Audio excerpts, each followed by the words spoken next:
de l'activité gamma serait l'activité du thorium, où à la suite d'une radioactivité alpha ou bêta plus ou bêta moins, on a du thorium excité. Alors c'est du 223,90 excité. Il perd son excitation et donne le thorium, eh bien toujours 223,90 plus un rayonnement gamma qui est émis, qui correspond à la désexcitation. Donc là, on a vu les différents types de radioactivité. On peut maintenant parler un peu des relations numériques dont on aura besoin.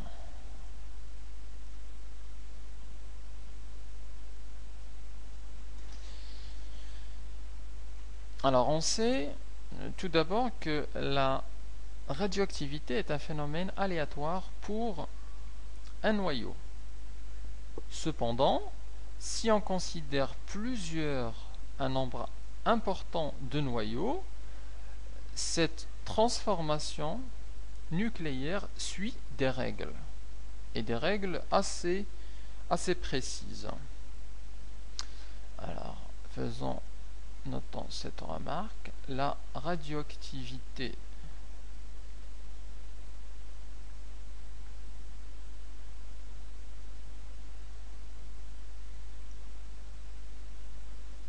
d'un noyau seul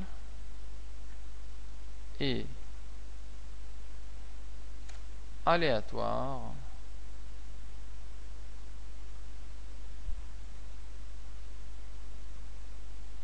et non prévisible.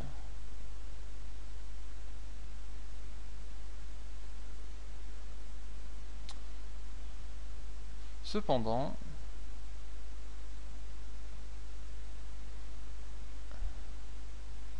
la radioactivité d'un grand nombre de noyaux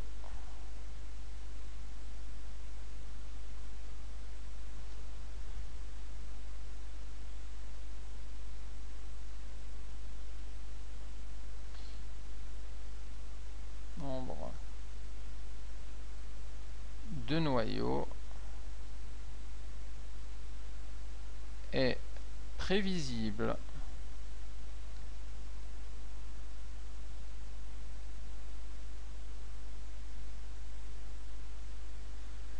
et respecte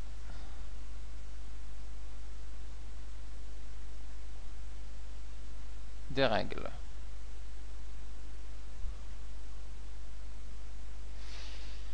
Alors les règles, c'est la décroissance exponentielle. Alors, on a ici ce qu'on appelle la décroissance, la relation de décroissance nucléaire, où on a le n de t égale à n0 fois l'exponentielle de moins lambda fois t, où le n de t est le nombre de noyaux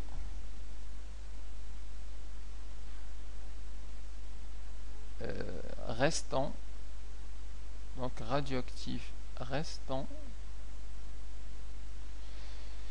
où le n0 est le nombre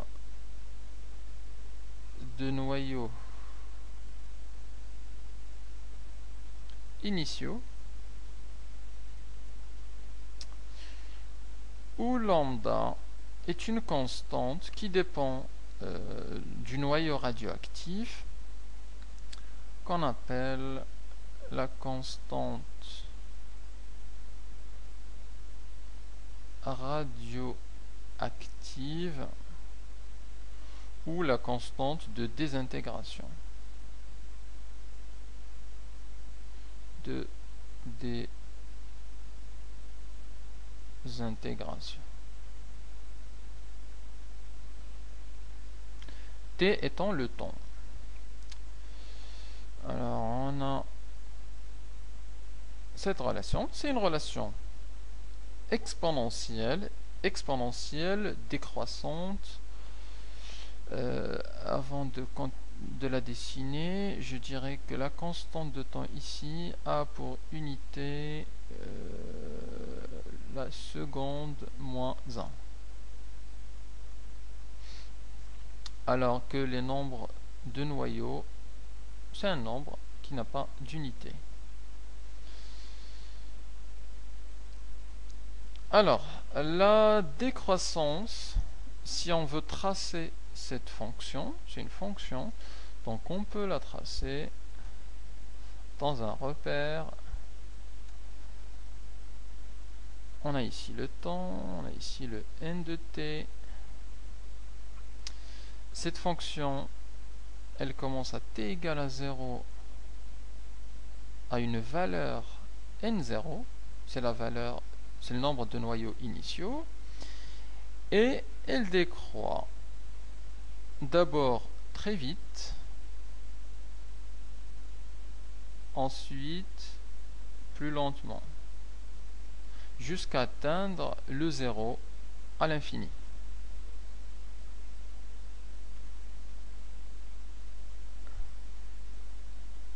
Voilà, comme ça. Alors, on verra quelques propriétés de cette courbe. Par exemple, en traçant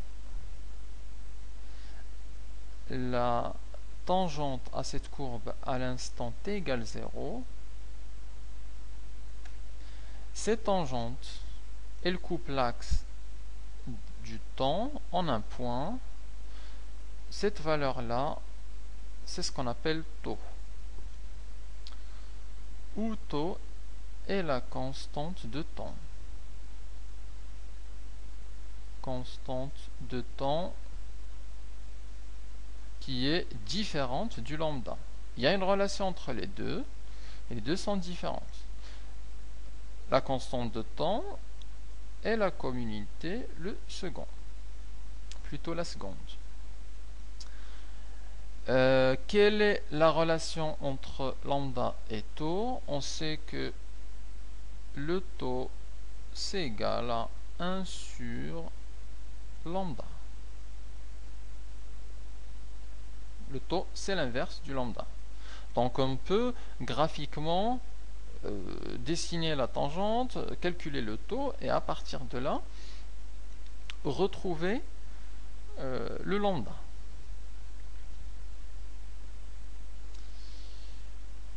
Deuxième chose, on peut définir ce qu'on appelle la demi-vie.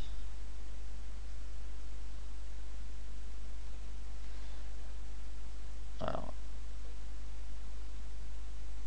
la demi-vie qu'on écrit T1 demi. Alors la demi-vie c'est le temps nécessaire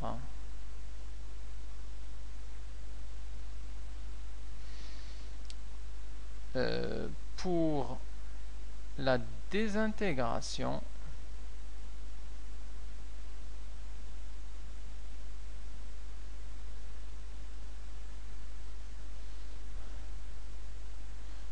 de la moitié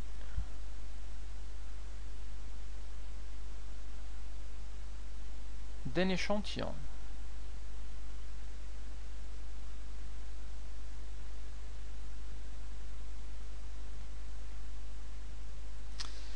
Alors, prenons un exemple concret. Imaginons qu'on puisse mettre dans un bécher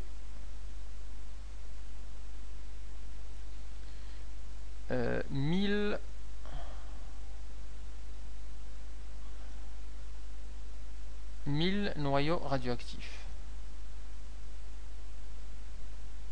Comme ça, les noyaux radioactifs.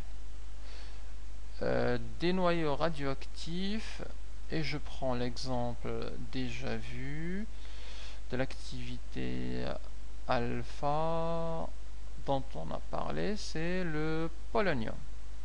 Donc on a 1000 noyaux de polonium. 1000 noyaux de polonium. À cet instant-là, on commence le calcul en lance un chrono. C'est à l'instant t égale 0. On attend un certain temps, puis on recalcule le nombre de noyaux qu'on a. Alors, ce qui se passe, c'est que au cours du temps, certains noyaux se sont désintégrés.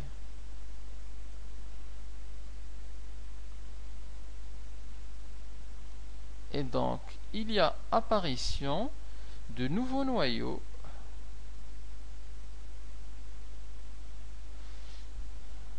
Donc pour le polonium, ça va être du plomb. Donc admettons qu'à cet instant, on est parti avec 1000. Alors là, on se retrouve avec 900 polonium et donc 100 noyaux de plomb. Alors, bien évidemment, le temps a avancé. On a t égale à t1. Donc, on voit bien que le nombre initial de 1000 a diminué. C'est la décroissance nucléaire. Et cette décroissance, donc là, au départ, on était là. Maintenant, on a diminué. Le nombre a diminué, donc on est à peu près ici.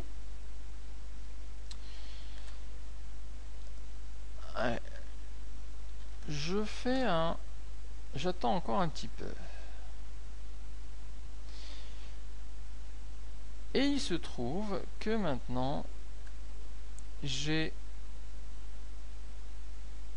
d'autres noyaux de polonium qui sont désintégrés et qu'à cet instant, j'ai 500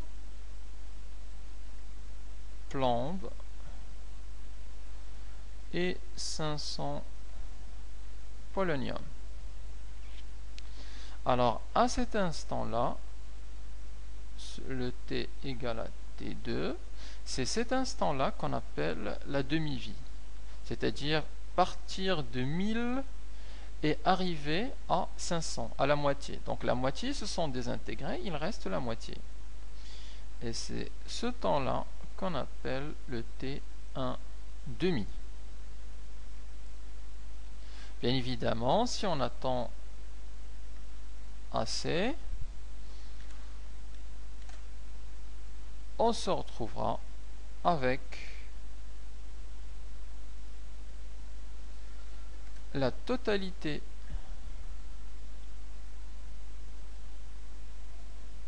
des noyaux de plomb